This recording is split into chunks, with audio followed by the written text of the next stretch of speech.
Hi,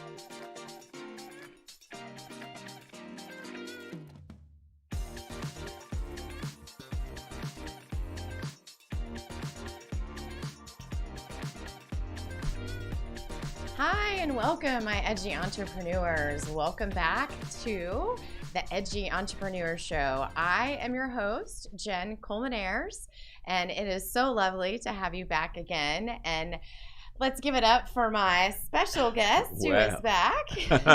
Well, hey. We just didn't get enough the first time. Well, you know, it's kind of like the poetry. We'll start doing that, and absolutely, then because we really are poetic, I think. Yes. I mean, yes. you know, see why he's back, guys. This is Oscar Hines, so we don't get too far into it without you meeting this beautiful man. Yes.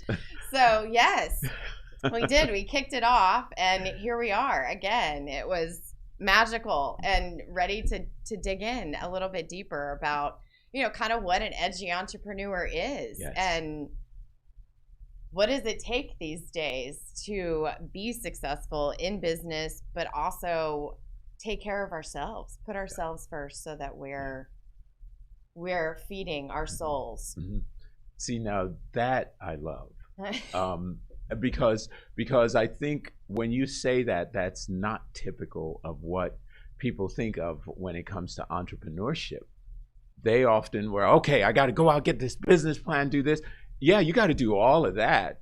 You do. Yes. You got to know where you're going and what you're doing. But you just said something really critical, Jenn, about self-care. So important. And that is really in conversations that I've been lucky enough and fortunate enough to have in, you know, these last few weeks. And I find that entrepreneurs, and there's something in that spirit mm-hmm. that we have. Mm-hmm. There's that creativity drive. There's that bigger calling inside, and we're givers. We give, but it's hard to delegate. Yeah. I'm like, we don't want to delegate and put That's it in somebody because we're going to do it better and we're going to take responsibility for it. Yes. But we also struggle with feeding ourselves first and putting our oxygen mask on. Yes. Well, when you think of entrepreneurship, like from its genesis, from the very beginning, let's say somebody's working that 9 to 5 and they wake up every morning and they hate what they do. And I seem to be talking to a lot of people like that. I love what I do. I'm really, you know, I'm happy in the space I occupy. I love doing this. Yes. And so, but if you think about it, that it starts with that dream. It starts with that initial sort of kernel that starts to germinate and grow in somebody's mind. So they've got to feed that. But I heard something that I absolutely loved. You know, you've probably heard it a million different ways, like in the Think and Grow Rich book. He says, what the mind can conceive, man can achieve. Yes.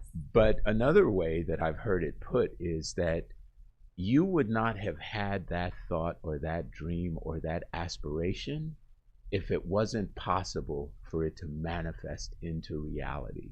Yes. I love that. Because if you think about it, it's kind of like, all right, so my dreams aren't trivial. And then I heard something, and for those who know me, they, you know, I was jokingly talking about it on Ninja Talks the other day, which was a great conversation. People think I'm a little witchy woo-woo, right? but energetic. Yes. Look, that's why I'm wearing beads now, you know, whatever. But guys, you know, I've been an energy practitioner, and I actually watch how people's energy moves and flows, right? But something that I found fascinating is that inventions that have changed the world, and this is crazy, but let's just say Elon Musk, for example, came up with certain ideas. The same time he came up with ideas on this part of the world, there were other people coming up with the same ideas on other parts of the world. Yes. And this has happened more than once, and it's been documented. Like patents have been filed for similar concepts spontaneously at the Yes. same time on opposite sides of the country Yes. without any collaboration, any communication. Well, that we know of. Well, Like that's, yeah. Well, I'm saying in the Yes. traditional In sense. the traditional sense, yes, So absolutely. So what is that, right? And the only thing you really can ascribe it to is that there is an energetic frequency that manifests ideas, and that those ideas have to basically be fed, and then they come to fruition. Yes. So whoever has that seed that starts to germinate, they got to act on it. Yes. So true. And action. And it's interesting that you say that. I'm listening to a new thought author. He was the post office prophet back in the 1930s. Okay. And he's talking in the 1930s about how our thoughts have weight. Yes. Our thoughts are things. Mm-hmm.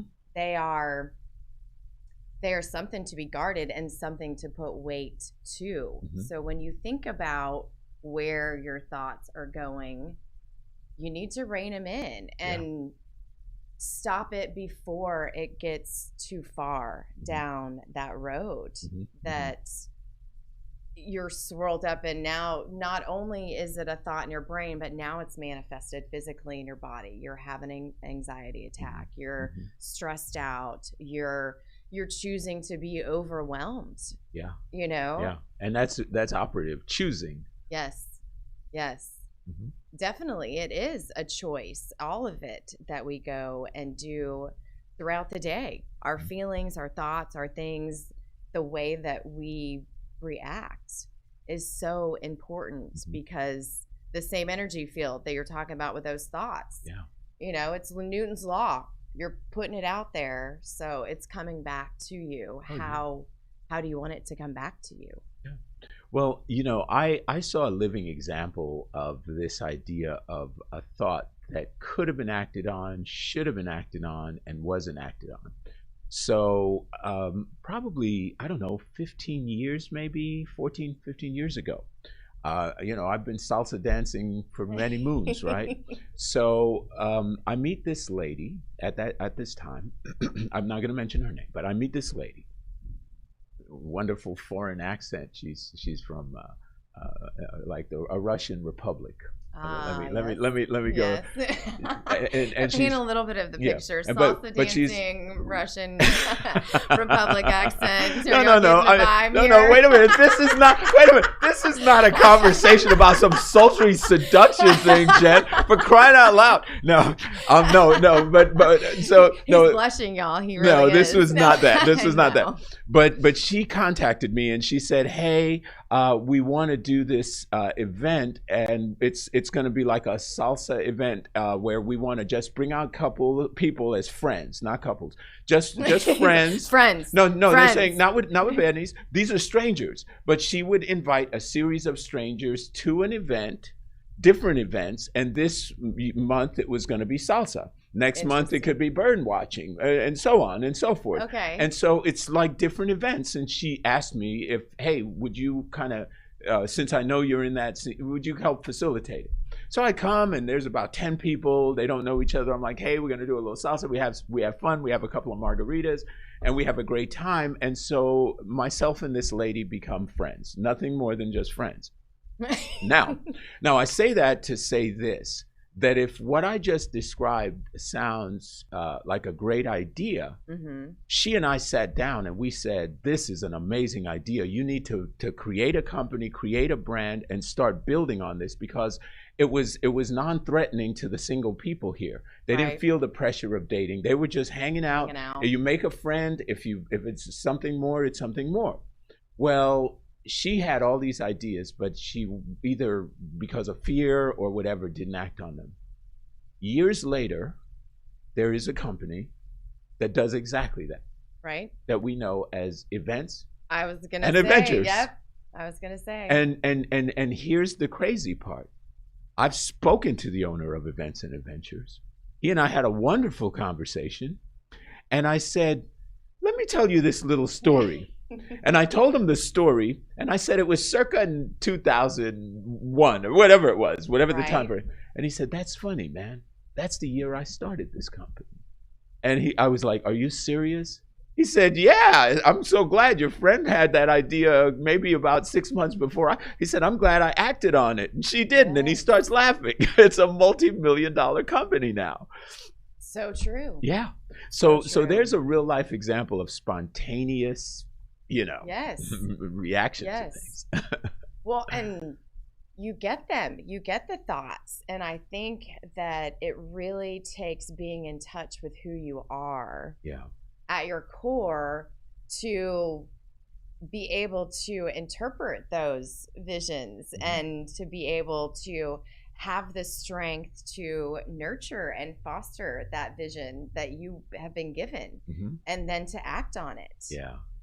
And that's the scary part is, going from here you are undefined, if you will, like that was kind of where I'm going today, the undefined to redefine. And how do you get through that process of fear and facing it? And if you're religious, if you're a Christian, then people are going to say that Satan's in your way, like Satan's coming for you. Like the more good you put out, the more you're going to attract and the more obstacles you're going to receive.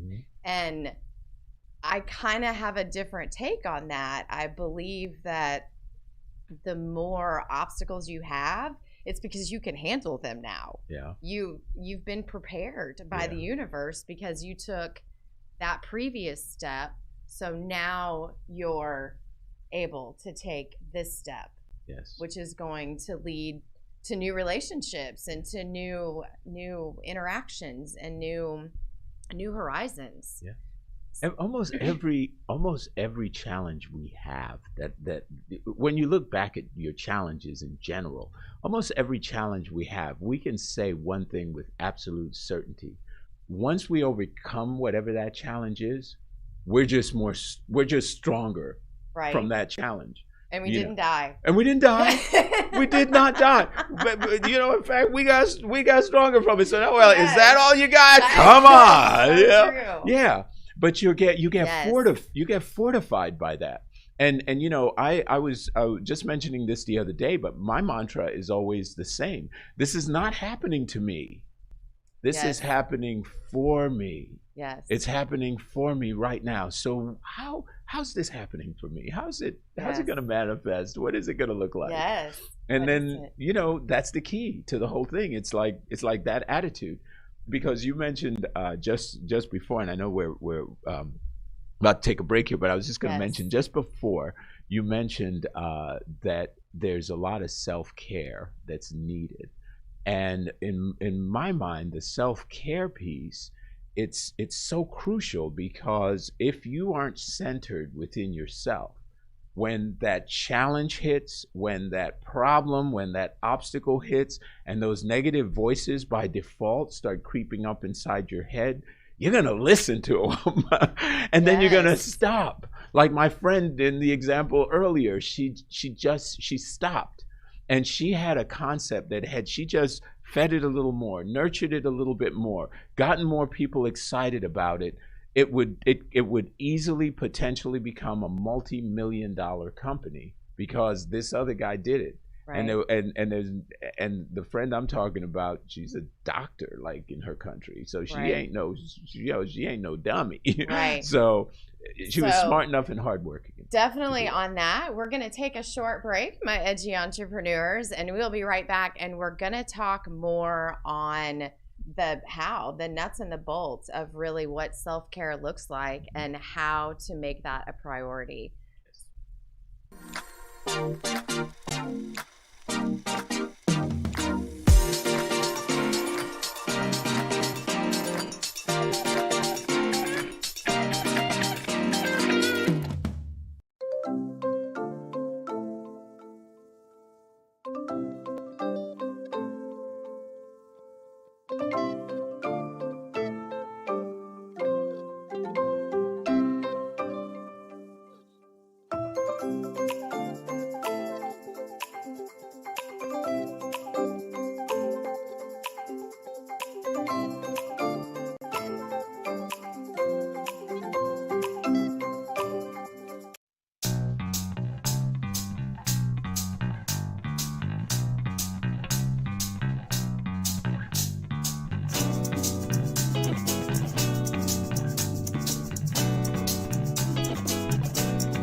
tired of not getting what you want in bed? Are you ready to spice things up behind those closed doors? Woo! We're here for you every hump day at 7 p.m. This is Sex on the Edge with Jen and Hen. I'm Jennifer Reeves. And I'm Hendrix Scott, and we are professional licensed sex therapists. So remember to watch us Wednesday at 7 p.m. on Edge Radio TV, just in time for sexy time.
Welcome back, my edgy entrepreneurs. I hope that you are enjoying the show so far. We are talking about going from undefined to redefined with my guest on the Edge Radio Network, Oscar Hines. So before we were leaving and headed to break, Oscar, we talked about really self-care and what that looks like for the edgy entrepreneur, creative business builder, just person out there that's hustling. Mm-hmm, mm-hmm. Well, you know, I will say this, and this is just my own personal process. You have to take care of your body, your physical body. We're living in perilous times, needless to say. I think some of the peril is fear-induced. I think fear is right now an energy that's running rampant in our society. It's unfortunate, it's sad, it's discouraging, but it is what it is.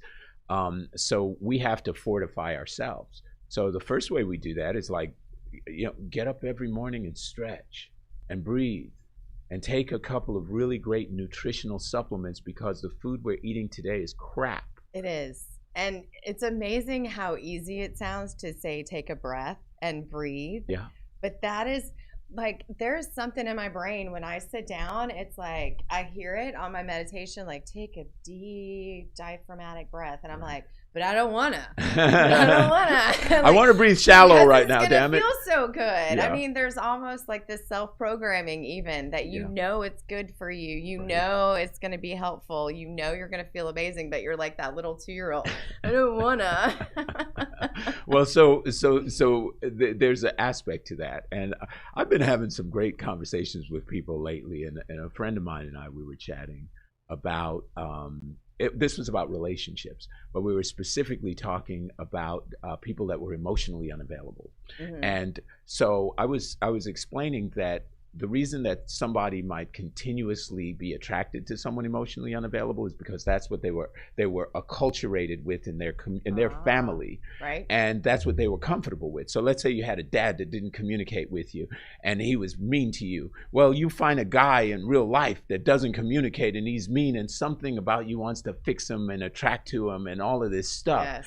And it's a dysfunction, because the guy isn't ready for a relationship, and obviously neither are you if you're attracted to this schmuck. But even if that's the case, it's easy to say, because the person that has that situation, they're finding comfort. That's a weird word to use, yes, but comfort in this uncomfortable situation. In the familiar. The familiarity of it. Absolutely. Yes. So when you talk about getting up in the morning and, I don't want to take a deep breath. I want to be pissed off because such and such didn't work out yesterday. Well, guess what? That problem is going to be there whether you're pissed off or not. Yes. and you're still going to have to solve that problem whether you're pissed off or not. So if you can take the attitude of having a little bit of fun with it, and coming with a creative energy, then all of a sudden it shifts, guys. It starts to shift, and we move into this space where we're no longer clustered in and hemmed in, but we're excited about our day. Yes. And ready to find the fun. Like that is totally my motto in life, is if you're not having fun, then you're wasting it. That's right. And like you're wasting all of this and this beauty that is around us. Oh, and yes. my mom even told me the other day, she was like, that has just always been you. You just have always looked for and found the fun in things. Mm-hmm. And it is. This is life. You only get one go around. That's right. That's right. Well, that's a superpower. If you can find the fun, the comedy, the levity in a moment, and sometimes, you just are saying, look, enjoy the journey. Yes. Because that's what this is. Yes. I heard something brilliant from Bruce Lipton, and he is he's a luminary in his own right, because he's very much ahead of his time. The man is in his 60s, late 60s, etc. But he's talked about the physical health and the spiritual health. And one of the aspects that I thought that was kind of genius in terms of his perspective was that he was saying, sometimes in our lives, when we get to those dark places, the darkness of the night, mm-hmm. those are the moments where we're really reinventing ourselves, and we access source, and we're living a very finite life. But then he said, he talked about how he meditated with these Buddhist monks, and he went off to the mountains, and I mean he literally sacrificed everything and elevated himself until he could talk with spirit, until he was connected to spirit. He was like elevated like these monks. So finally he reaches the highest vibrational frequency in meditation, and he says to spirit, he says, what is my purpose here? Why have I come? This is the internal question of life. And he says, the reason that you're in this physical body, in this physical space, having these experiences, is just that, to have the experience. Because how else would you know what chocolate tastes like? Yes, I know. I love that he takes it back to something that is so tangible for all of us. That's right. Yes. Because if you're an eternal being, just think about it, if you're an eternal being in the ethos, and you're all knowing and all wise, time doesn't matter. No. Time is a construct. So it doesn't really matter. Right. So sometimes when we get out of our own head that way, we can really get out of bed and say, okay, I don't feel like this right now, but I'm going to do it because I know it's going to change my state, and I know it's going to make me feel good, and I know it's going to continue to drive me towards the thing I'm supposed to be doing, which is being productive today and successful. So that's where the centering of oneself really, to me, has to come from. Because once you're meditating and you're focused on what you want to do, then when the problems come, when the fear grips you, that's when you can go despite the fear, despite it. And in it, like in the fear, that's when you take and you learn to take that fear and to fuel it and to turn it into power and to just ignite. And I like to say roar. That was one of our first conversations, is roar, just in the face of adversity and in the face of that fear. Just don't let it consume you. Exactly. And it doesn't even have to consume you in big ways. Going back to the conversation about your friends, mm-hmm. Those weren't even big fears. Yeah. I mean, it was a fear of, what are my friends going to think? Or what are people around me going to think? Right. Or do I want everyone to know that I'm single? Or, exactly. They weren't anything mm-hmm. life-threatening mm-hmm. to her. Mm-hmm. It was all, like you're saying, this conditioning that she had surrounded herself with, and that veil that we've got to pull back, mm-hmm. and we've got to we've got to embrace knowledge, and we've got to embrace change. Change is the only way that I believe you're going to get back to that center that you talk about. Yeah. And learn the connection. Absolutely. Well, they say everybody's in favor of progress, provided they could have it without change. Absolutely. The other day, I was speaking with, and I'll give her a shout out, Kalia O'Guillory. What's up, girl? I told her she's so Ellen. Love her energy. Totally love her energy. But we were on Ninja Talks, and we were talking about fear. And I love the way she encapsulated, and I want to reiterate because I thought it was cool. Now, I'm giving her credit this time, but next time I'm taking it. But so we were talking about fear, and she said, well, how I've overcome my obstacles, and she's very accomplished. She says is that I learned how to make friends with fear. I said, okay, so what does that look like? Well, I have a conversation with it. Really? Do tell. Right? Yes. I say, fear, I know you're here to hamper my growth, to prevent me from becoming stronger, to stop me in my tracks, but I'm not going to allow you to do that today. I'm going to get past you. I'm going to push past you because on the other side of you is my goal. And I'm going to continue to push past you every time you rear your head.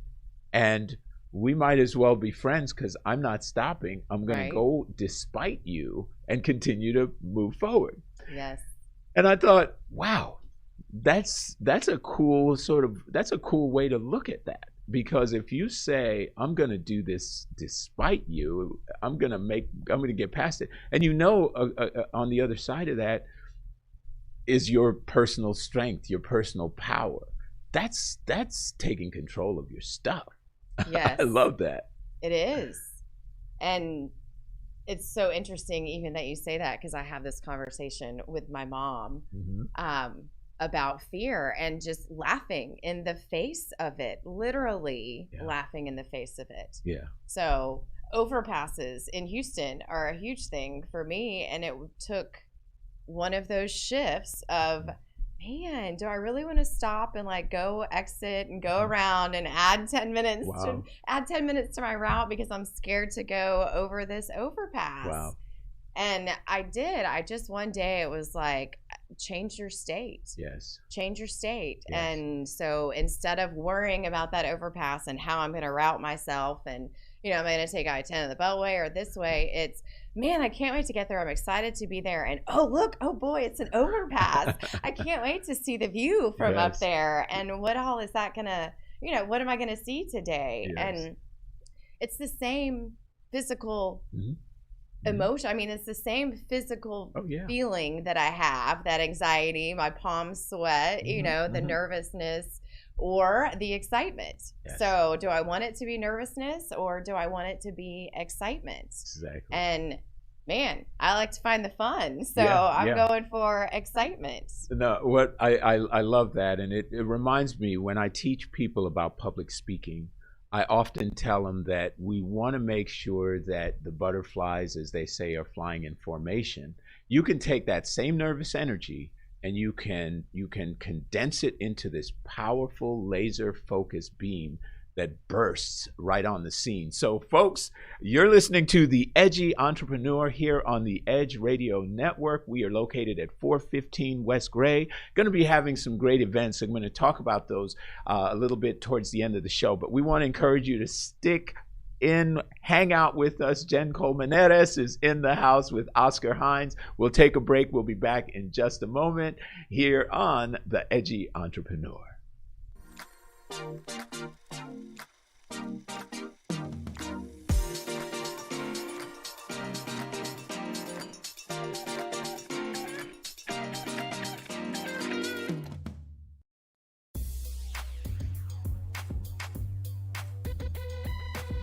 The Natural Nation Network is really about taking control of your health physically, spiritually, emotionally, even intellectually, because there's so much out there in misinformation. There's a lot of people now that are suffering from all sorts of diseases that they really wouldn't have to suffer for if they had better information.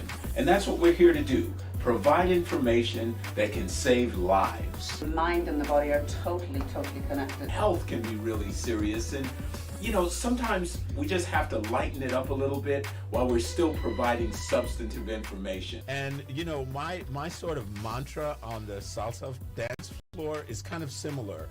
I tell somebody, if you make a mistake twice, it becomes a move. Okay. Tune into Natural Nation every Tuesday at 11 a.m.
Welcome back, my edgy entrepreneurs, to this amazing episode of going from undefined to redefined. And we left off on roaring. Yes, roaring. And how we handle fear and what to do in the face of fear. And I love the story that your friend shared about having a conversation with fear and what that looks like, and really just naming it. Yes, call it out and look it in the face. I remember talking to another lady that this was someone I mentored when I was in corporate America. And she was really kind of a bitter person, so I wasn't real crazy about mentoring her. But it was corporate America. You're like, okay, yeah. It's like, yeah, I got to take a bath after I deal with this negative nanny. No. But we send you light and love. I say that in the best sense of the word. Yes, we pray for you. But what? Yeah, that's right. We'll pray for you. We'll throw some sage, yes, whatever. Yes. But I remember talking to her one day, and I said, I'm going to tell you a story or something. I said, there's a young lady that was running, and she was running all her life, and she was always running from her fears. And then finally, after decades of running, she finally turns around. She's tired of running, and she opens her arms as wide as she can, and she says, "Come on, fear," and she embraces it. And something miraculous happens. As she embraced her fears, they became smaller and smaller and smaller until she found herself holding herself. I'm like, all right, yeah, that was beautiful. I'm like, oh. I didn't mean to do that to you. So true, though. There's so much. That's the self-care part. Yes. Yeah.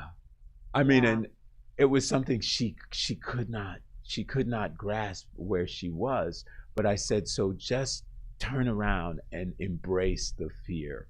And once you do, it's scary, but it starts to get smaller and smaller until it's no longer a factor.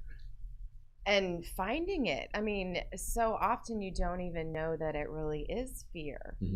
And we'll go back to Bruce Lipton. Yes. This was another really interesting tidbit that I picked up from him on something I was listening to this past week, talking about our subconscious, like our primal brain and our new brain, like our subconscious brain versus our conscious brain.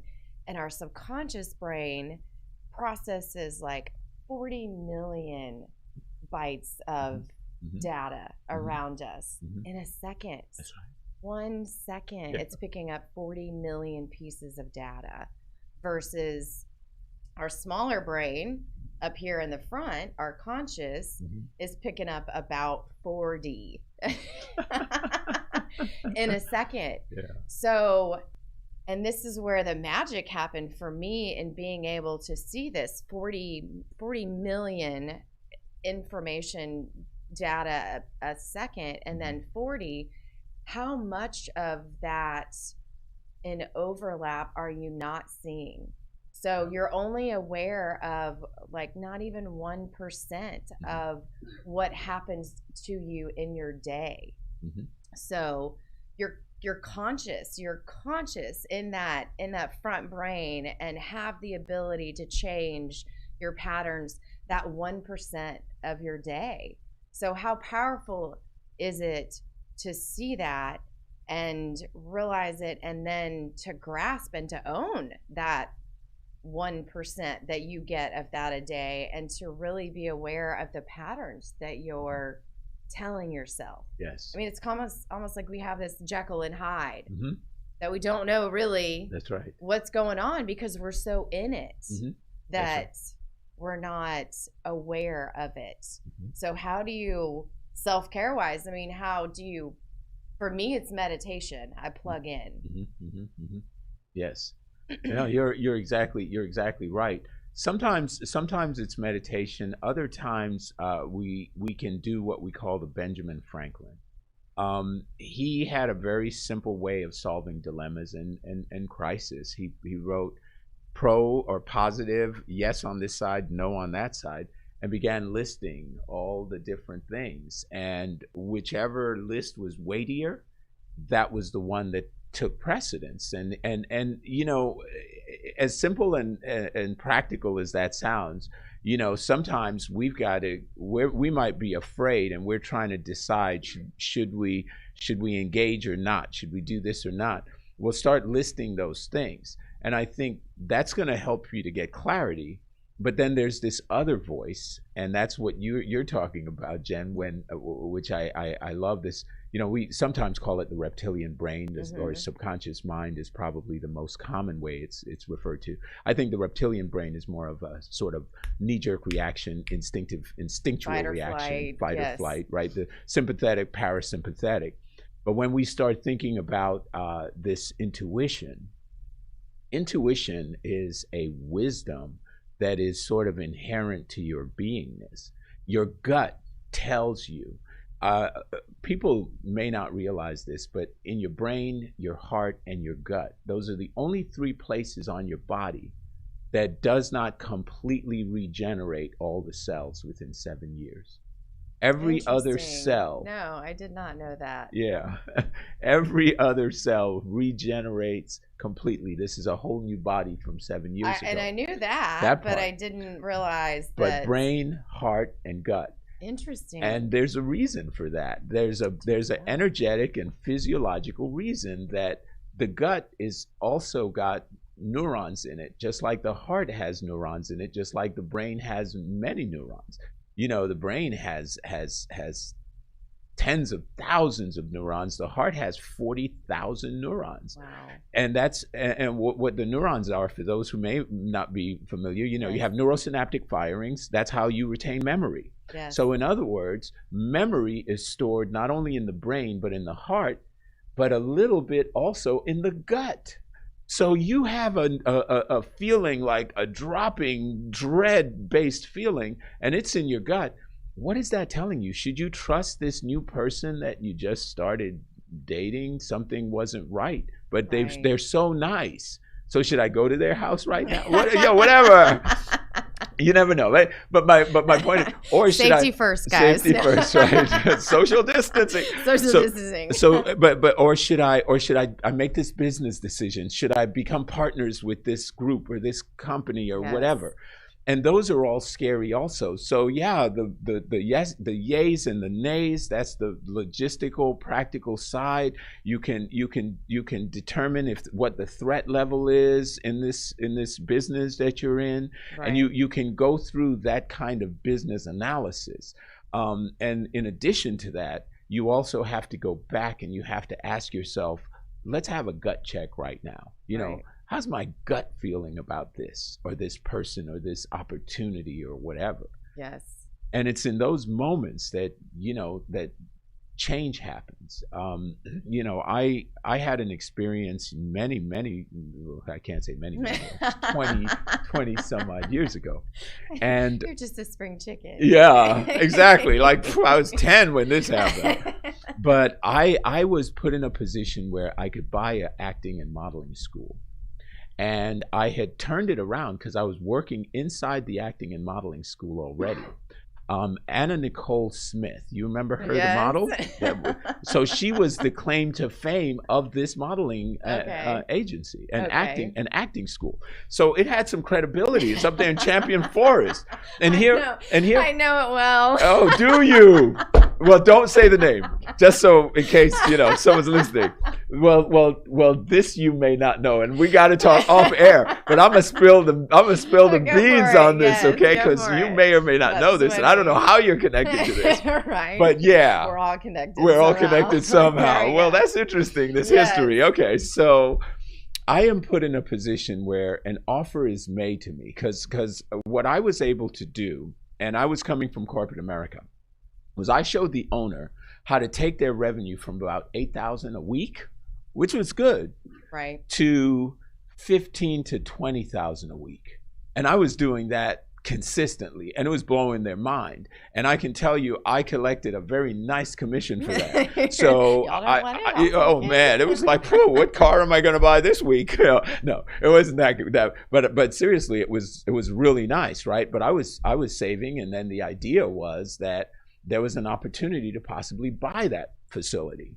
And I was excited, and my dad at the time was alive, and he's a businessman, and he was involved, and he used to do accounting, and he was so excited, and I was excited to work with him. It gave him a purpose every day and all of that. And so then my gut just started it started gripping me, and it felt like this weight on my shoulders, and I just absolutely was, oh my God, I can't, should I do this, should I not do it? And I went back and forth. And what ends up happening is that I decide, no, I'm not going to do this. I'm not buying this studio. Something's not right. And I don't know what the hell it is, but something ain't right. I'm not going to do it. My father's like, let's do it. Come on. And my father's going to invest money with me. And I'm like, no, we're not going to do this. Okay, so fast forward about a year later, Pamela Anderson gets married. I started an entirely different company. And I had the money to do it. And my wife and I at the time started this company. That company ended up going and being successful. But I get a phone call from this guy, and he says, hey, I bought the studio that you were going to buy, and I just want to meet with you. So I come, and it's empty. And I said, what's going on? He said, listen, I want to know if you'll partner with me. I'll give you 50% of the business. When you were here, you made it grow, and I heard about you. And he told me that the guy that sold him the business basically took all the clients, took all of the talent, the people that were selling, the agents that were selling. He took everything and left him an empty shell. And now he's in debt. He paid $75,000 initially, and he was in debt, and all this stuff. And can I help him? And I said, no, I'm sorry, I can't. I'm building this other business. It's taken all my attention. But it was like the ghost of Christmas past. I saw what my gut was telling me was gonna happen. I saw it before it happened. So folks, if you are in a situation where you are feeling in your gut that it's not right, listen to your gut. Okay, on that note, we're going to take a quick break. When we come back, we'll continue this amazing conversation.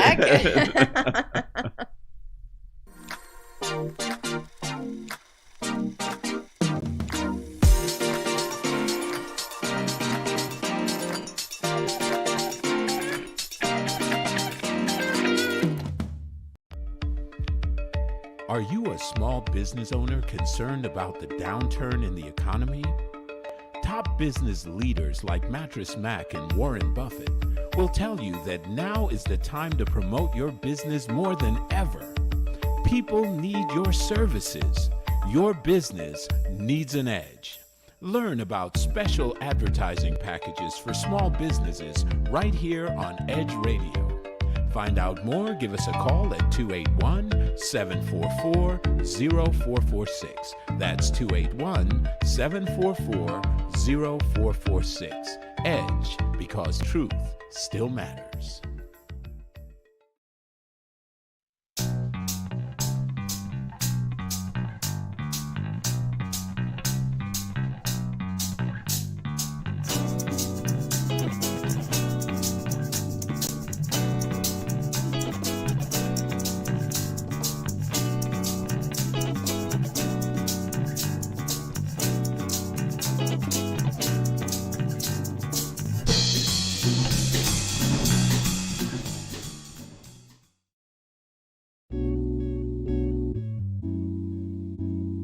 Aren't you tired of not getting what you want in bed? Are you ready to spice things up behind those closed doors? Woo! We're here for you every hump day at 7 p.m. This is Sex on the Edge with Jen and Hen. I'm Jennifer Reeves. And I'm Hendrik Scott, and we are professional licensed sex therapists. So remember to watch us Wednesday at 7 p.m. on Edge Radio TV, just in time for sexy time.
Hello and welcome back, my edgy entrepreneurs. You are watching The Edgy Entrepreneur. I am your host, Jen. We are on the Edge Radio Network, and my guest today is Oscar Hines, and we have been talking, about going from being undefined to how to redefine yourself and really what that looks like for us edgy entrepreneurs at a soul level and on a soul level, because we need that connection. We thrive on that connection, really. We do. And if we don't have that compass that points due north when the storm and the torrents come, that's where we lose our way. And I think as entrepreneurs, we have to become very, very myopic about what we do. I think part of, if I think about what I consider a liability in my own world, is that there are a lot of shiny objects that come along. There's a lot of people with promises and all kinds of stuff that, will come your way to divert you from your purpose. And what you learn, either the easy way or the hard way, is when you say no to someone, you're saying yes to yourself. I love it. And you have to. Because otherwise, like you were saying, an entrepreneur oftentimes has a desire to serve. It is that burning desire to solve a problem that someone has that drives them. But if the problem that they're solving, they're being pulled in this direction, pulled in that direction, after a while, you're so diluted. Yeah, you're a carbon copy of a carbon copy of a carbon copy. Yes. And then you're like, what the hell? You're digitized. Well, you try to be, but really you just fade into nothing. You become like the Wicked Witch of the West, and you're like, I'm melting. That's right. Because it's not sustainable anymore. So when we talked earlier about self-care, we talked about centering our energy, and we talked about overcoming fears, and I hope people really took some notes on some of the key points in that discussion, because there's a lot of jewels in there. Yes. When you are confronted with fear, you act despite the fear. Yes. You push through despite the fear, because the only thing that you can do to fail is to just stop trying. Yes. And that's the thing. We look at a baby trying to walk. They don't stop when they fall down once or twice or Right. bump their head. They just keep on. No, they get more determined. Yeah. More determined. Because they're looking around and they're like, all these other humans are upright. The problem is that speaks to what society conditions us to do. You see, we're societally, think about, folks, what society tells us. You're born into this world, and you start out being so independent and outspoken, and then after a while, no, you hear no more than you hear yes. You hear don't Yes. speak out of turn. You hear these are adults and mind your business and go in your room and don't do this. And then you go into this quote unquote educational system, which is a farce, because it is taught in such a way where everything from the bell that rings at 12 o'clock for lunch to the way you're lined up, that was designed by people who wanted to train in the Industrial Revolution. They Right. wanted to condition people to be factory workers. Right. They didn't want to. They still don't want people to be independent thinkers. Yes. And so if we're in no other time now than the information age, we are in the information age. There's no reason why anyone cannot get access to any information No. they want. And that was, even you hear so many excuses about COVID and COVID's done this, but COVID gave you time. Yeah. If nothing else, COVID has given you time. And if you have access to a phone and the internet, Mm-hmm. you can better yourself. Yeah. You can take control of your mindset. You can choose to not live in that fear. You can choose to wake up and do the hard stuff. Mm-hmm. You can. Is it easy? No. No. No. It If sucks it is, sometimes. everybody would do it. That's right. It sucks. But you can. And what you're saying, though, is how many people have pivoted since this pandemic? Yes, I love it. We're going to be a year in next month. Yes. March 13th, and I remember it well because That's my Edge birthday. Radio. Is it really? Oh my God. Well, Edge Radio. That was my year to shine. That's Wow. why. Yeah, exactly. It's 2020. 2020, Let my me year to roar. shine. And then you're like, Totally, wow, yeah. wow, wow. Fine, I'll roar. There you I'll go. roar. That's right. I'll roar as soon as I get out of this mucky mess that they call this pandemic, right? But the crazy thing about all of that was that the 13th we did our first show on the Edge Radio Network. Awesome. The first show. I love it. And then the 14th, the mayor was like, Like, we're we're announcing done. a total shutdown of everything and everyone. And we were like, I what? love it. So Yep. we had exactly one show and then it all shut down. And so, you talk about pivoting during this time of the pandemic. It did give us time, but it also created new opportunities. We just Very have to much. think about how those opportunities appear in a virtual world and what happens. So if you're an entrepreneur and you're out there and you're thinking about really building your company, we want to invite you to do a few things. One is get in touch with the Edge Radio Network, because there is an opportunity, Jen, for individuals to be featured on your program, Yes. to talk about their journey, to talk about what they do. And also it provides an organic way for audiences to get to know who they are. Yes. Because you know what, at the end of the day, we work with people we like. We buy from people we trust. Yes. And the best way to do that is for them to know who you genuinely are. And that's Very really true. a part of that process. It is. And it's been a beautiful process to get to know these people that I have on my show and know their stories and who they are in the community and the people that they serve, and just their story of triumph and how they've pivoted to get to where they are and to be successful to where they are. So for sure, I definitely want to continue the conversations, guys, on what it really is to be an entrepreneur in this day and age. That spirit that just drives us, that inner longing and nudge that is in there that we know there's more. Yes, yes. And because we have that inherent feeling and that knowingness, that means that we have the ability to manifest it. And that, folks, I hope is a takeaway, that if it was conceived in your mind, it can be achieved in reality. It's a matter of manifesting that reality. But just before we go, Jen, I want to announce this again, and I want you guys, if you are anywhere out or wanting to have a really great, interesting, fun night, this Saturday, January 30th, starting at 5 o'clock, we're going to have a live broadcast up here. We're going to be talking to independent artists. This is cool, like singers and poets, and it's like open mic, guys, and you can still register. There's still time. So want to invite people to come out, though, enjoy the performance. It's safe distancing. We're outdoor on the patio. Then they have an amazing patio. The patio is beautiful. The patio's awesome. I'm like, it's a cool vibe in Midtown. Yes. So yeah. You're on West Gray, 415 West Gray. You're here at Midtown. There's incredible food at the Midtown Bar and Grill. I had a delectable turkey burger yesterday. I was like, I'm still thinking about this darn turkey burger. Really?